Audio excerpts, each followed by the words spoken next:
going on? I'm out here getting a little mushroom action in. Recently, I found out that there's a fall bloom for harvest of mushroom. I don't know, man. Maybe this is. I wonder if that's that chicken of the woods. Have to come back and review some more footage. Doesn't look like it. From what I remember, they're more clumpy and bushy than that. Like this one over here. I don't remember that. Being able to see these whites like that on the bottom neither. So no. Not gonna touch them for further review. Yeah, basically, so it's kind of like he told me about the chicken of the woods and these hen of the woods, so of course, I got a little excited, but this was like a few months ago. And then just one day I remembered that yeah, man, oh shoot, there's a second mushroom thing coming. So started doing a little research.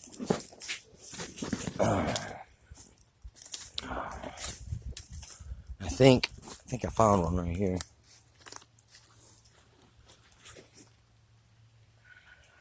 Lamb's head. What was it called? Fangola or something like that too. Hen of the woods. Sheep's head. That's the names for it, nicknames for it. And I was out here. I wasn't out here very long. I started running into clumps, but in this whole forest I only seen two. And I'm still not sure if this is actually it or not, but it's the closest thing to it. But from what the guy said, he said, look on. Ooh, nice little flat rock here. He said, look around the base of oaks. And, wait, that ain't even an oak, is it? Oh, that's a maple. So, yeah, maybe that ain't even it. Let me see. Wait, no, yeah, that is an oak. You can see the leaves right there where the light's at. But there's maples around here. And the maples are easy to distinguish because they're the leaf that's on the Canadian flag. But anyway, yeah, the colors are starting to change out here, but you can't really see it here. You can see it kind of back off in there. But I'm kind of in a valley and there's a lake over there. But anyway, I'm out here. It's kind of like, I stumbled across morels on accident. And after I realized what they were, and then I started to find them intentionally instead of by accident, it was like hitting the freaking jackpot, man. It is so freaking intensely fun.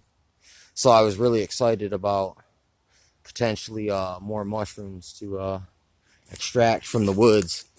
Thing about it too, it would seem like, oh my gosh, no, please don't cut that down. They're gonna become extinct. But it's like I've realized also from morelling that these the choice kind of mushrooms around, the more you handle them, the actually more they grow. Actually, you take part in their kind of existence and spreading. So it's kind of it's a good practice for the woods and nature and all that to kind of take a little part in it, a little hand in it. Kind of like, I guess, cutting flowers that are pretty and carrying them. That's kind of what the bees do with the pollen, and we kind of do it too, even though we kind of do it more for like cosmetic reasons and thoughtful reasons, but we're doing almost the same thing they are. But people look at it as a loss when it's really not, because it's sad every year when it turns fall. I watch all these cool plants start to wither and go away, which is kind of sad, but it's always relieving when you see them return the next year. Like even more, they're even more than there was last year, freaking sometimes. So I don't know. It's exciting. Makes it's a pleasant little surprise to find out that some of the stuff's like kind of easy to come by than you would think. And like a lot of these videos I watch about this stuff, they're on the East Coast, like area.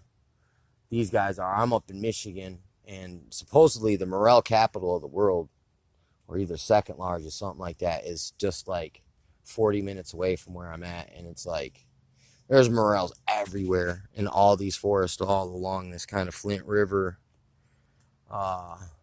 tract of land. And they're actually making a bike path connecting all these different parks here in Genesee County, and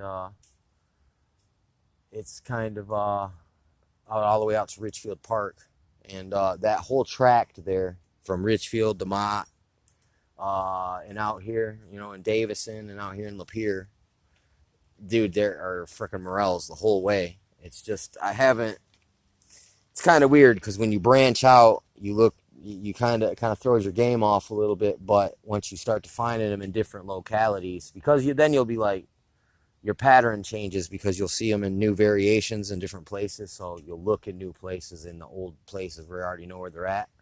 So it kind of messes with your game, but I can see, like, if you can figure out where a guaranteed 3 different spots are and you hit them in one day, because there's only a small window to get the morels. So it's like you could really like reap a nice bounty. I haven't really sold them professionally so far. It's been just a hobby. But I've probably pulled in a good 3-4 pounds already, and I've only been doing it kind of like hardcore for 2 years, but it's really more like 3 because the first year I learned about them by accident, and I got so excited that I was I was waiting, anticipating the whole year for the next run, and this year I freaking was killing it. It was great. But anyway, I'm out of here.